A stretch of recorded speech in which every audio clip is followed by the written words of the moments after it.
Merry Christmas, Wolves. This is the December post-board meeting video update. I am grateful to take a few minutes to share the highlights from the meeting, but also to wish you a Merry Christmas. And I hope everybody has just a fantastic Christmas break coming up. I know here at school, everybody's really excited about the opportunity to go home and engage with families and have more family time over the next couple weeks. It's just amazing to me how quickly school flies by, and to think that we've already finished a whole nother half a year. I know that's a lot of emotions, especially for our senior parents, but that graduation will be coming soon. So hopefully everybody has a nice, safe, and enjoyable end of the school year. I'll just say a brief comment that as we get into, looks like we're going to make it clean getting through this week in terms of weather, but as we approach January and February, we anticipate, like every year, to have some weather days. You for sure will get called and announced from us via text and phone calls on those event days. We also do put those out on the news media outlets, but our primary source of communication is through those phone calls and texts. So make sure those are cleaned up. If you have questions about whether your number is accurate, please contact your building where your child attends, and they can make sure that that's taken care of. We this evening had a great audit. Our annual audit we have an external auditing agency, KPM. Their representative came to showcase and highlight what the district has done financially and how we've managed our resources over the last year. We are in compliance with all federal and state laws. We have been using those resources well. We have followed all best practices in regards to all of our bond money. So the feedback has been really great. We have a really great clean audit. I will give a shout out to Liz Smith, our Director of Business and Finance, and our team here at Central Office. So many people here at Central Office really work hard to ensure that our audit is great and ensure that we're using those resources well. So appreciate each one of them and their effort. Tonight we reviewed the strategic plan belief. We believe students need to be challenged so that they are better prepared for life. We'll probably dive into that one just a little bit more here in a minute. The board norm that was reviewed is that we will respect confidential information as confidential. By law, there are certain things that are protected under confidentiality laws that the board and administration has to keep confidential. And outside of that, we try to be as transparent as possible. Just want to kind of dive in to kind of the bulk of the meeting today. We obviously we have great things going on with Ben Fisher and our PR and communications. He continues to do a great job, as well as our teams enhancing communication across the district. Hopefully everybody received our newsletter, our news magazine, our Vision 2025 magazine. That Vision magazine should have been in your mailbox, I think, this past week. I know we got it at the Hirschi home. Hopefully that provides you some great information about some of the highlights and the work that's been done. And then what I want to cover tonight is one of the most important topics that we covered. As you know, we've spent some of this time this first semester developing our portrait of a grad.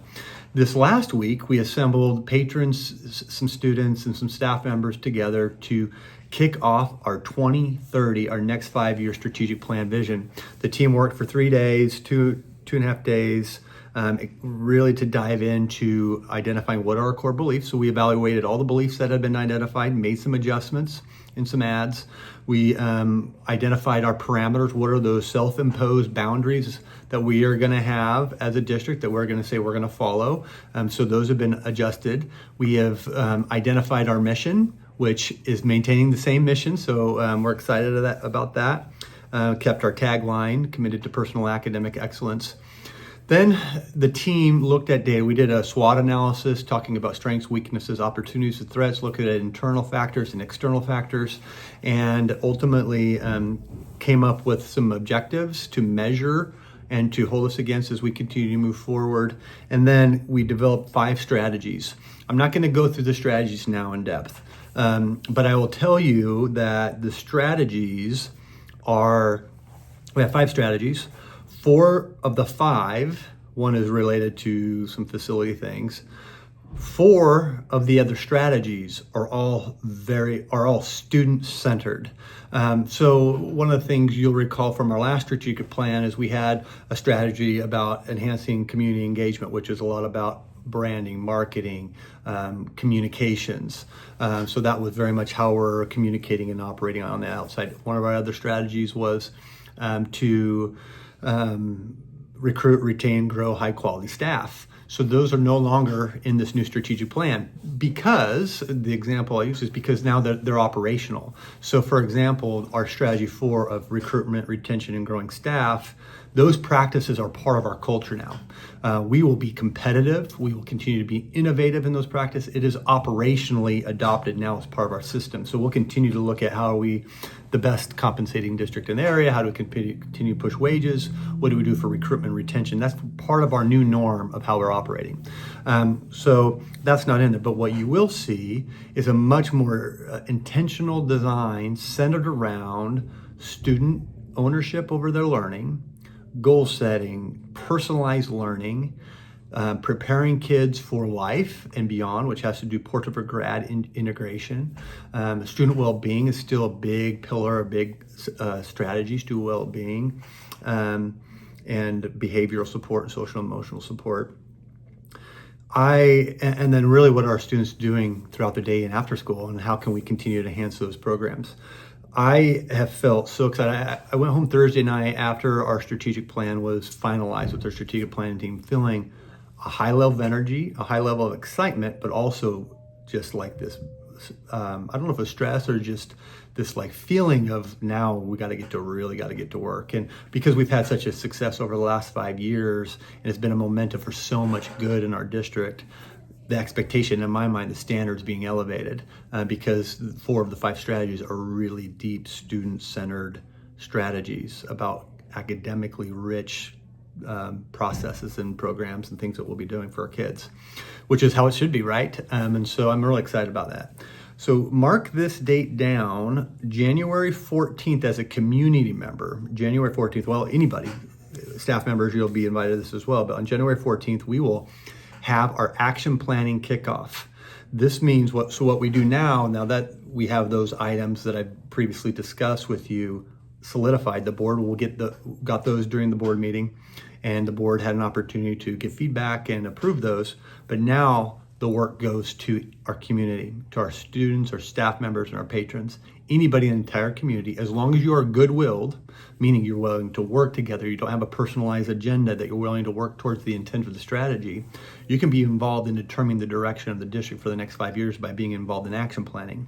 So on January 14th at 6:30 p.m. in the middle school, we are encouraging and inviting each one to consider this a personal invitation to take part in our strategic planning process, to be part of that work.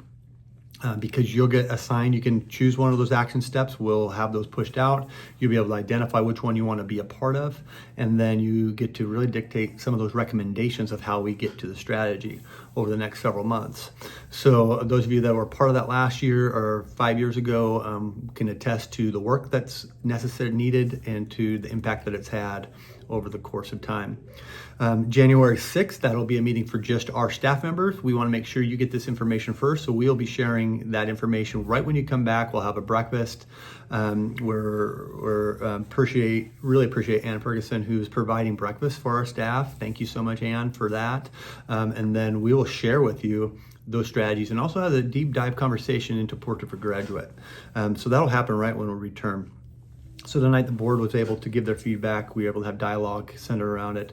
They approved this draft. It goes through action planning. We work on action plans and those recommendations from January till about May. And then sometime in May, early June, we'll have another board meeting where the board will be able to have action plan teams present to them. The board will hear the whole piece and how it comes together.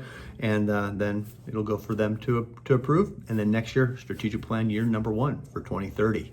So we're excited about that. I'm just grateful for all those individuals who sacrificed their time last week to engage in that. It was challenging dialogue, difficult work, but we appreciate the impact that they've had. We are, just real quick, the board did a self-evaluation, opportunity to get feedback from each other on how they can continue to improve as a board, how aligned they are to their norms, their agreed upon commitments. So that was good dialogue. There will be an RFQ out there for mowing and landscaping. So we'll be getting that out. So if you're interested in that or know somebody who's interested in putting in a submission for a quote for taking over mowing and landscaping, we're required to cycle that out. So we've been very happy with where we've been, but we also want to be competitive. So we have that out there. Program reviews, Lance Gosh and Evan Theobald, Mr. Gosh and Mr. Theobald presented shared their activities, programs reviews, our band and choir and all those fall activities. We appreciate all the support and successes in those programs. If you went to the play or the concerts or just engaged, we appreciate all the greatness there. One of the last things, really the final thing that we discussed at this board meeting, the bulk of it again was strategic plan. That was the most important work. Was we have built a new career center. I'll give this date to you. Put this on your calendar. January 22nd from 11:30 to 12:30, we will have public tours. Again, that's January 22nd, 11:30 to 12:30, public tours of the Career Center. And I know Mr. Mueller will plan on some evening things for new students and from a student standpoint, but 11:30 to 12:30 on the 22nd, we'll walk through and showcase our building. But tonight, the board and I and our team had discussions around criminal justice program. Obviously, we've communicated that that's a program that we're going to be adding.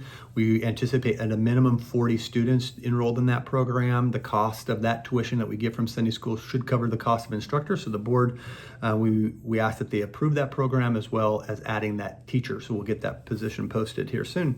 So a lot of great things happening at Reed Spring Schools. There's never been a time, I had a patron tell me this the other day, and all this time here in the Reed Spring over the last 20-something years, the last 5 have been the most exciting and the most that he's felt pride for our district. And we've heard that story told to us over and over across our community and our region about the great things that are happening because of our community, because of our students, because of our staff. Appreciate all that you do. Again, have a safe and wonderful Merry Christmas, and we'll see you back at the next board meeting in January. Take care.